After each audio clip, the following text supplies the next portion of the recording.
Welcome to Gospel Truth with Andrew Womack, a teaching ministry that focuses on God's unconditional love and grace, celebrating 20 years of discipling others through Charis Bible College worldwide. And now, here's Andrew. Welcome to our Friday's broadcast of the Gospel Truth. Today is the very last day that I'm going to be teaching on a subject that I've entitled, A Better Way to Pray.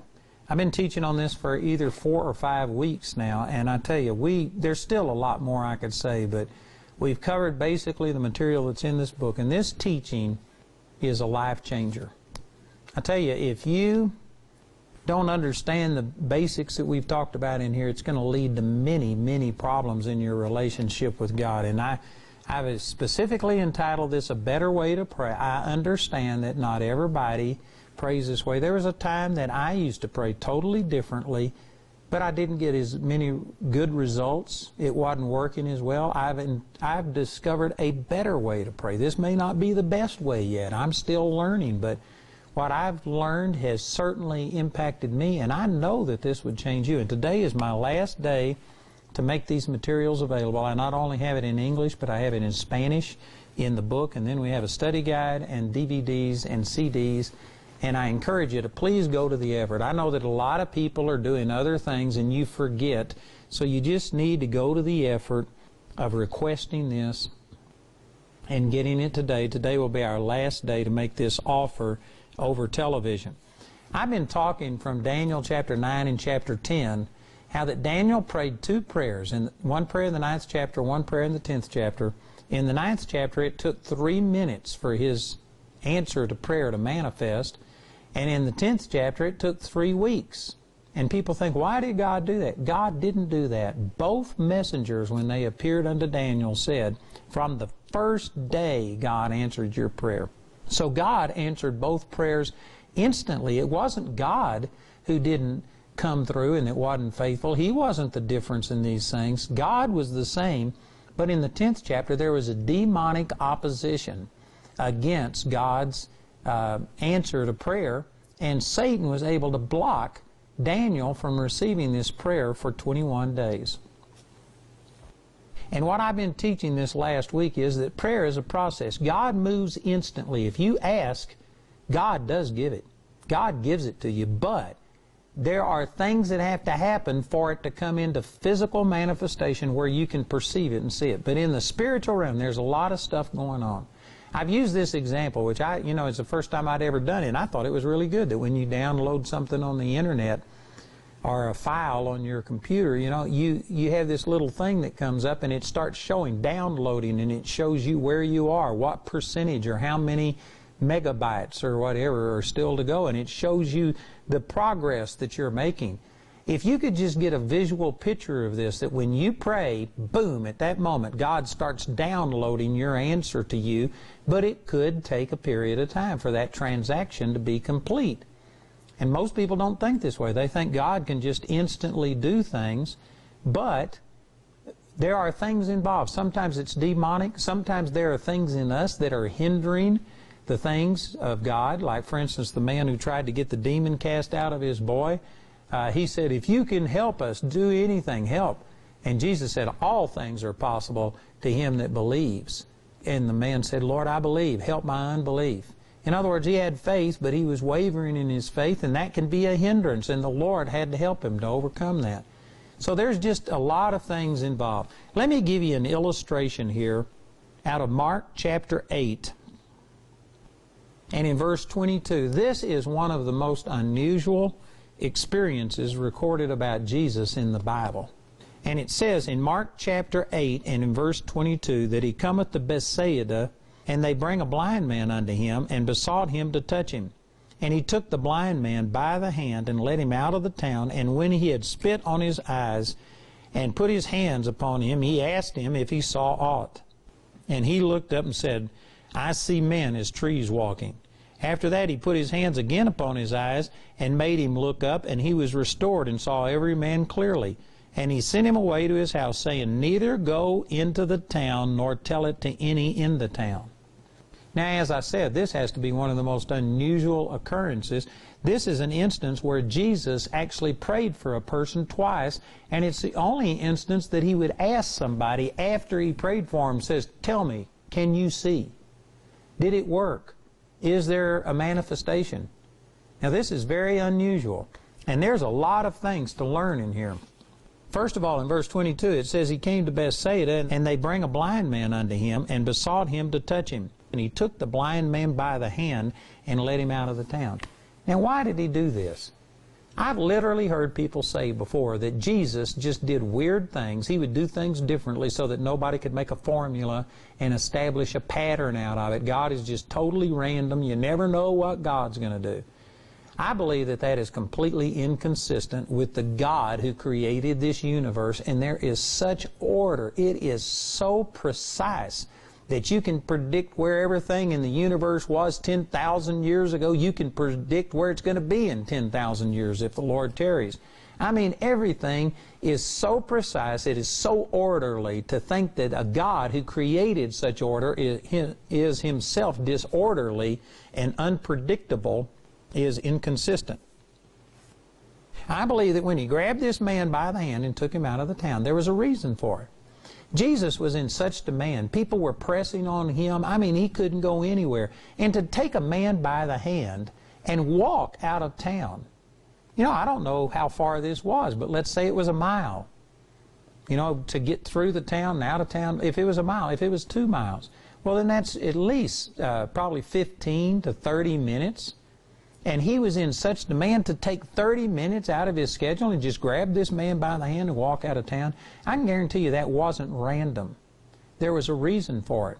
And I believe that the reason is over in Luke chapter 10, Jesus spoke and he said, "Woe unto thee, Chorazin! Woe unto thee, Bethsaida!" That's the place that he found this man in. He says, "For if the mighty works had been done in Tyre and Sidon that had been done in you, they would have repented a long time ago. But because they didn't have as great a witness as you've had, therefore your judgment is going to be worse. You are going to receive a greater condemnation." So Jesus said that Bethsaida was one of the 2 most wicked or unbelieving places that he had ever been to.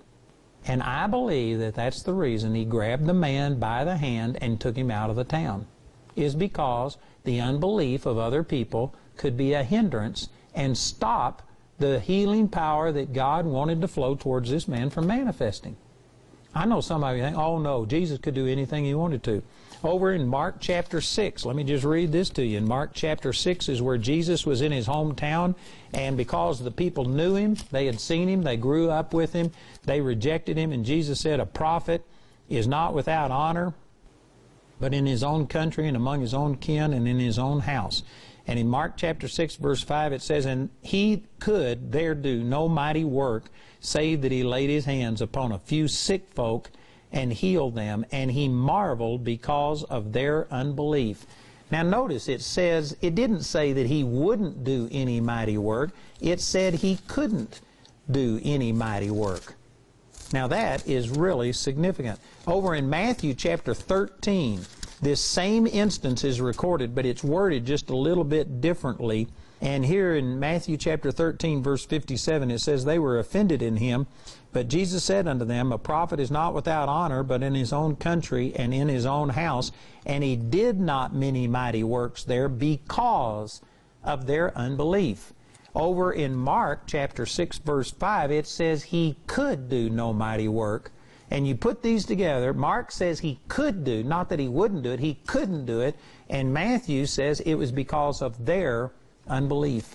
So this is saying that the unbelief of other people stopped what God wanted to do, even when it was through Jesus.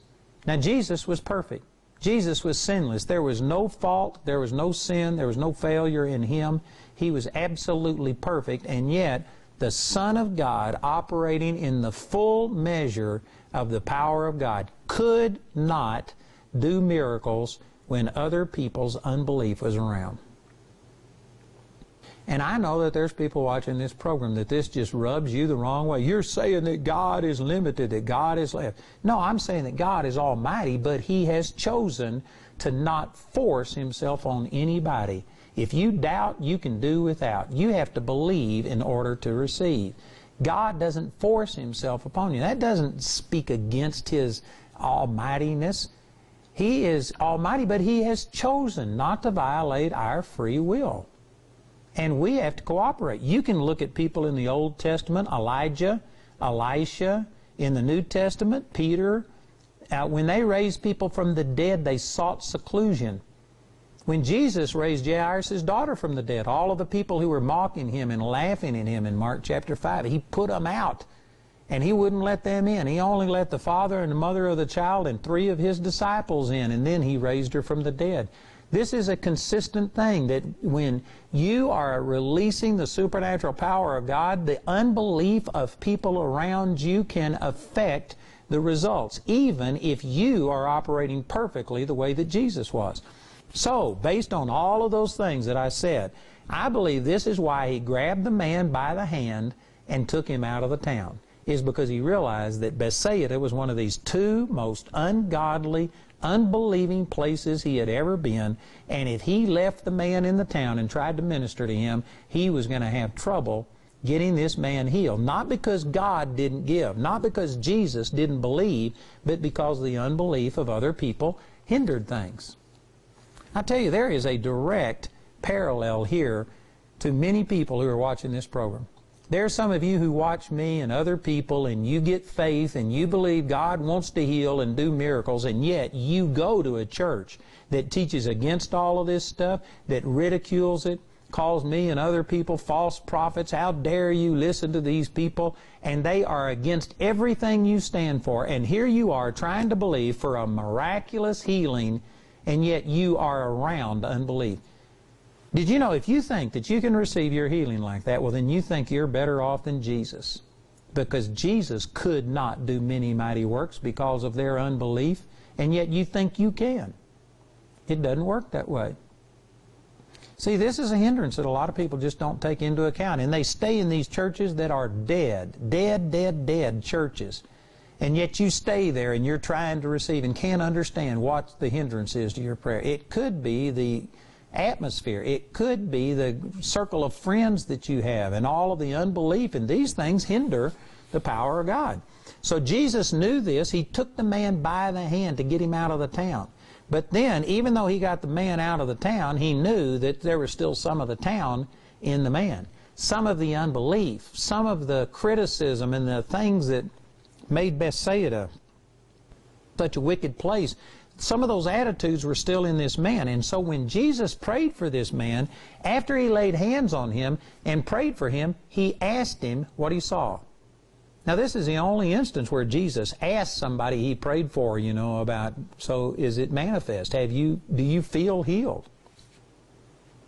And I believe the reason He did this, He didn't doubt that God the Father had given Him power. He didn't doubt the words He spoke came to pass.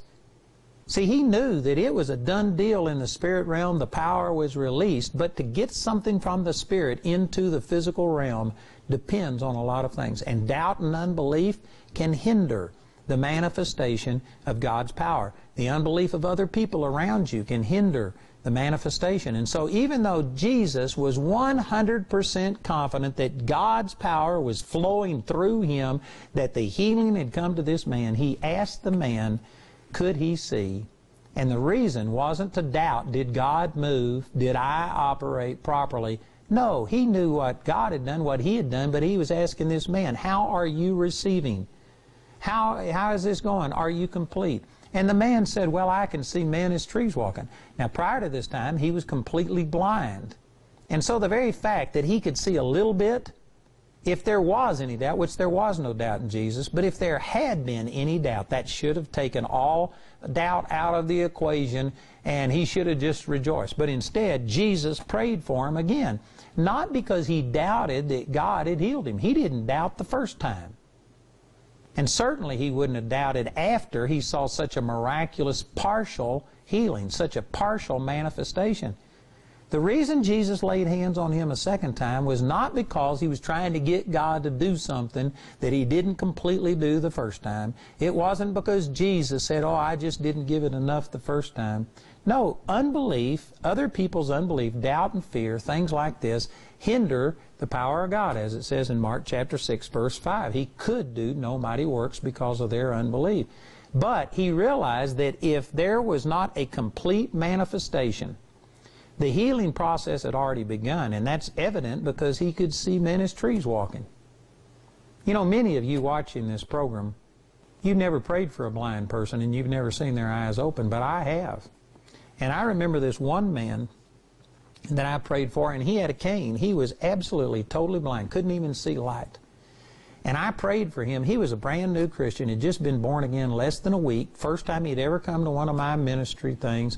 And I just thought, well, you know, it's liable to be a process here, and so I was going to encourage him to stand. And after I prayed for him, he couldn't even see light before, and all of a sudden he says, I see light. And then he could see a clock on the wall. He couldn't read what time it was, but he says, I could see the clock, and I see the cord going down the wall. And he just started describing things. He walked in totally blind. He couldn't see anything. And even though it wasn't perfect, just the fact that he could see a partial bit, I mean, people went wild. People went to praising God. We knew that if the healing power of God had started like that, then it would be complete and this guy would see perfectly. Well, Jesus saw this man who had never seen anything all of a sudden able to see men like trees walking. And that was exciting, but he laid hands on him a second time. Not because he doubted that he had been healed the first time, but it was like if Satan, if this unbelief that is hindering you, this doubt and fear that was in Bethsaida is still in you, if it could withstand one dose of the Holy Ghost, it'll never withstand a second dose. And he laid hands on him a second time, not praying a prayer of unbelief that God, it didn't work the first time, maybe it'll work the second time.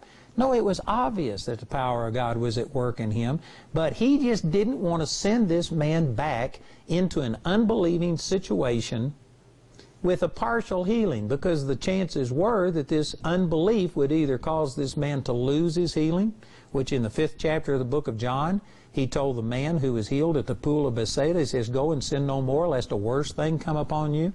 So Jesus ministered complete healing to a lame man, but told him you could lose it. Something worse could come upon you if you go back and live in sin. And so that shows that just because Jesus heals you doesn't mean it's going to be permanent. You have to continue to believe and stand in faith. This man could have lost his healing going back around this unbelief, or he could have just stopped and got to where he never saw perfectly. He just saw a partial eyesight, and the Lord didn't want that. So he laid hands on him a second time.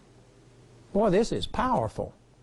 And the second time, he wasn't praying, canceling out his first prayer. He knew that the first time he ministered, the healing power of God flowed, but he was standing against the opposition, the unbelief, the demonic opposition against this, and he just continued to stand and pray.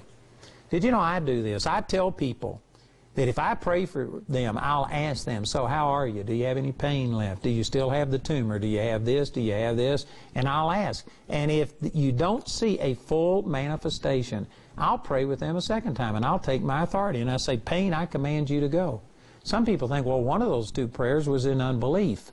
That's assuming that once you ask for something, that, you know, you just have to stand there and not do anything. I believe an even greater thing is to understand that the moment I prayed, God gave, and I do not doubt that God has answered my prayer. But I'm aware that Satan can hinder my prayer, my unbelief can hinder my prayer. There's multiple things here.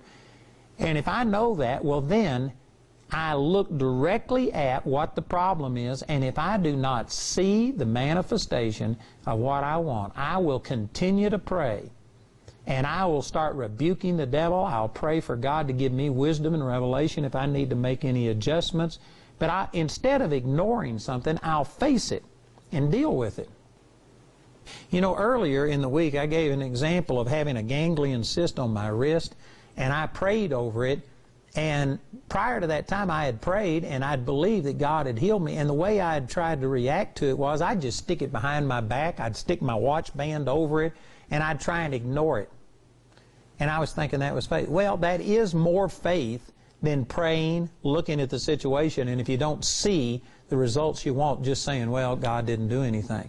That's total unbelief. And so it's more faith to pray and then just try and ignore it and not think about it and not focus on it. That's a step in the right direction, but I believe that the best is if you can understand that the moment you prayed, God gave, and then if you don't see the results that you want, instead of looking at it and responding in unbelief, you look at it and say, you have been healed, and whatever it is that is hindering this thing from coming to pass, I rebuke it now in the name of Jesus. And you fight against it. That is the best way to deal with it. And that's what Jesus did right here.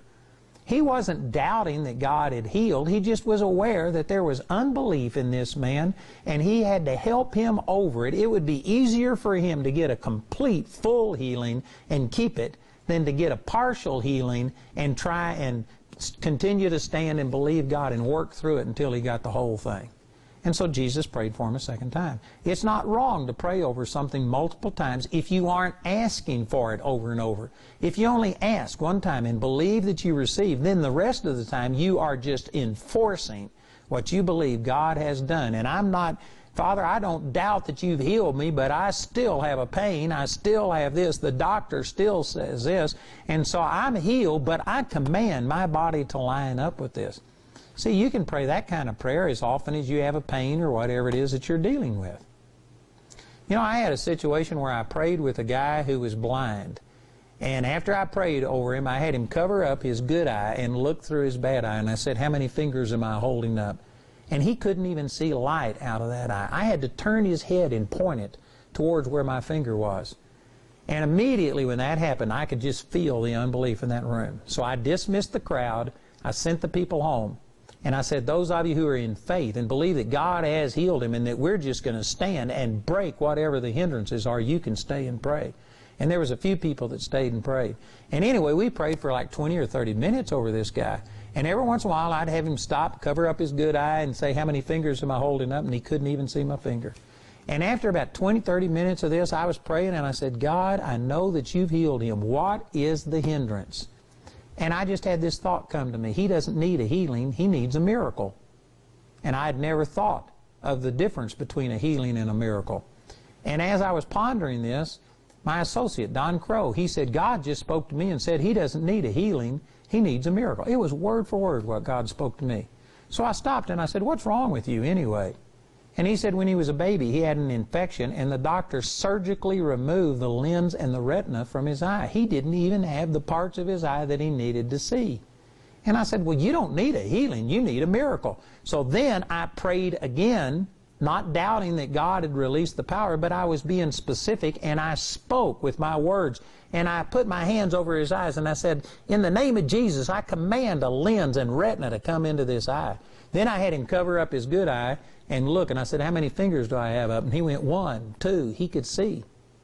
And see, it took us 30 minutes praying to kind of zero in on what the deal was. God gave us a word, we spoke, and boom, the power that God had released the first moment we prayed now came into manifestation. And I'm telling you, we can do things like this. We have authority and power that Daniel didn't have, and we can pray differently. Today I'm out of time, but real quickly, we've got this book on a better way to pray, a study guide, DVDs, CDs, and also a Spanish version of this book. And today is my last day to make these available. So please listen to our announcer, and please get these materials. I promise you they would help you. Call or write today. Just by reading A Better Way to Pray, I took the authority over my eyes. I went to my eye doctor for my regular appointment 2 months later. He goes, it's completely normal. Andrew's complete teaching series titled A Better Way to Pray is available on a live teaching 5-CD set or on a 5-DVD set as seen on TV. You can also get this teaching in book form in either English or Spanish.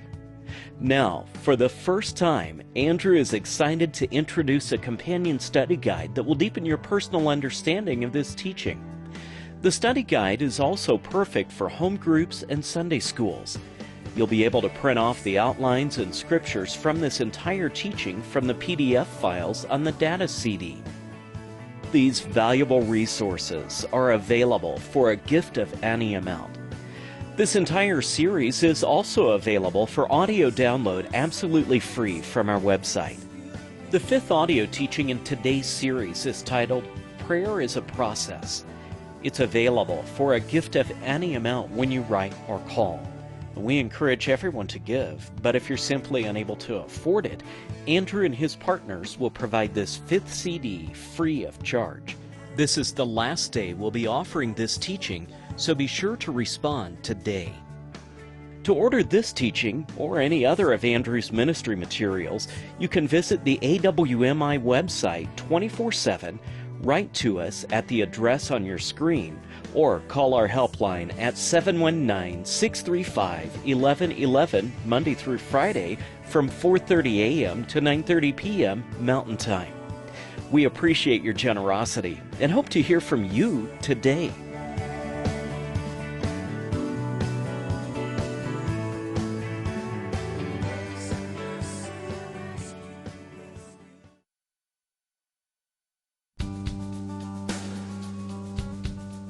The desert oasis of Tucson, Arizona. Here, Mike and Caroline Hesch joined a non-denominational church, submitting themselves to a strong-willed pastor. In time, they became victims of religious ideas as malignant as the tumor that threatened to consume both of their lives. I didn't know what was going on. I just knew that things in my body weren't working right. And then this thing that it was growing, it grew off what I call it a tentacle, or like this arm I could see like growing out underneath my skin in there and spreading out, and it was nasty. It was just like a manifestation of the devil. He was just sucking my life out. He's stealing away my happiness and my joy. I do have to say though that it was all by my consent, because I didn't take a stand against him, you know. And at that point, Mike was so sick, I don't know if I'm going to come home and find him alive. For 8 years, Mike Hesch believed and prayed for his healing, with no results. In desperation, he finally drew a line in the sand between the Word of God and his own unstable thinking. He chose to believe the Word. It was gone. You know, I'm healed. I don't care what it looks like on the outside. By Jesus' stripes, I was healed. That's it. Andrew's teaching confirmed and encouraged him, and the malignant tumor disappeared in 7 months.